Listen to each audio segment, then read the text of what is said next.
Hello दोस्तों, सभी को राधे राधे। सभी को जय श्री कृष्णा। प्यारे दोस्तों, कैसे हो आप? मुझे उम्मीद है आप सभी बहुत अच्छे होंगे और ज़ोरों शोरों के साथ में अपनी तैयारियां कर रहे होंगे।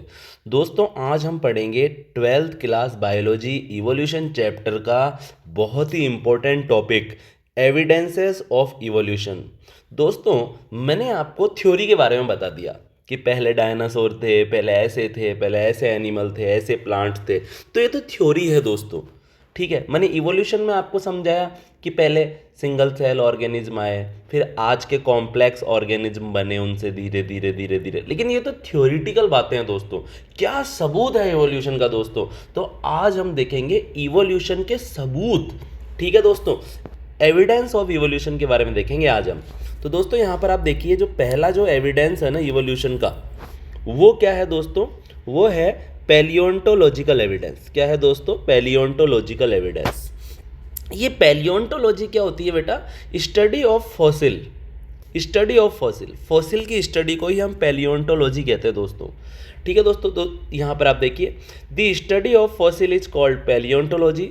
Fossil are the remain of past organism preserved in sedimentary rocks और अदर मीडिया। दोस्तों, ये सेडिमेंट्री रॉक्स क्या होती है?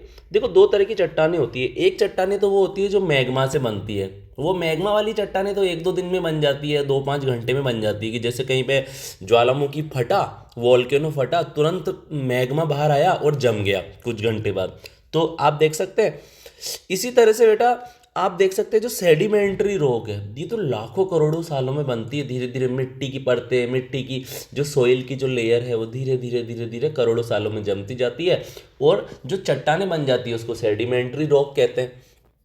कभी कभी क्या होता है, कोई डायनासोर मर गया तो उसकी बॉडी पर आज थोड़ी सी मिट्टी आएगी, 1 महीने में थोड़ी और मिट्टी आएगी, 2 महीने में थोड़ी और मिट्टी आएगी, फिर मैं बोलूँ 10,000 साल में और मिट्टी जम जाएगी उसकी बॉडी पे, 10 लाख साल में और मिट्टी, और करोड़ों साल के अंदर आप देखोगे कि वो डायनासोर करोड़ों टन मिट्टी के अंदर दब जाएगा। और वो करोड़ों टन मिट्टी धीरे धीरे हाई प्रेशर के कारण, टेम्परेचर के कारण धीरे धीरे वो सेडिमेंट्री रॉक में कन्वर्ट हो जाएगी। दोस्तों, आपको पता है ये जो फॉसिल होते हैं ना, ये हमें एक्सटिंक्ट हुए ऑर्गेनिज्म की इंफॉर्मेशन देते हैं। जो ऑर्गेनिज्म लाखों करोड़ों साल पहले ख़त्म हो चुके हैं उसके बारे में हमें जानकारी मिलती है।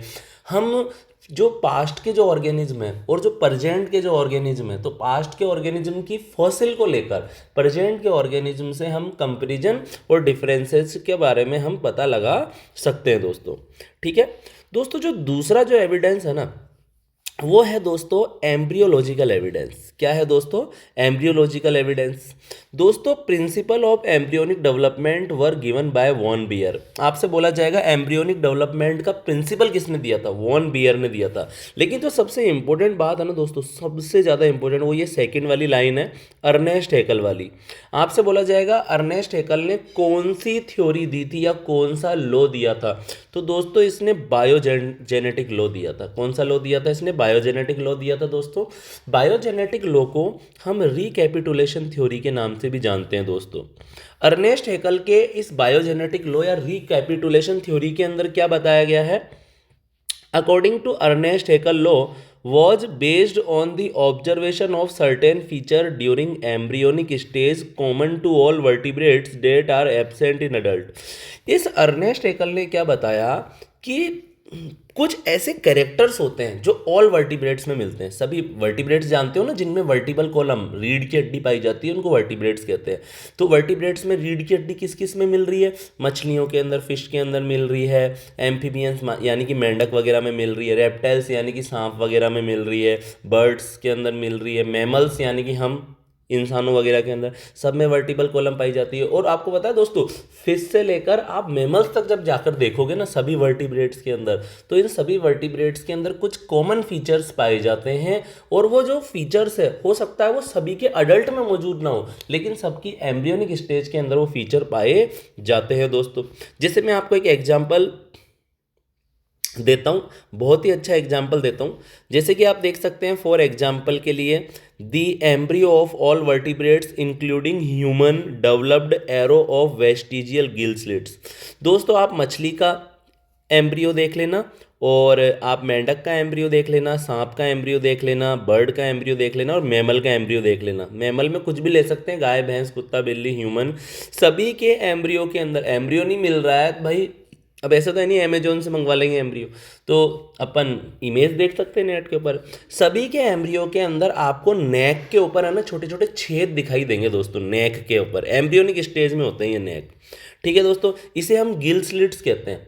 ठीक है, और आप देखेंगे अडल्ट जो वर्टिब्रेट्स हैं ज़्यादातर उनमें ये आपको गिल स्लिट्स दिखाई नहीं देंगे, जबकि जो मछलियां हैं उसमें अडल्ट के अंदर भी ये गिल स्लिट्स आपको दिखाई देंगे। तो इससे क्या पता लगता है? इससे पता लगता है कि सभी तरह के जो वर्टिब्रेट्स है ना उसका ओरिजिन जरूर है ना फिश वगैरह से होगा। किससे होगा?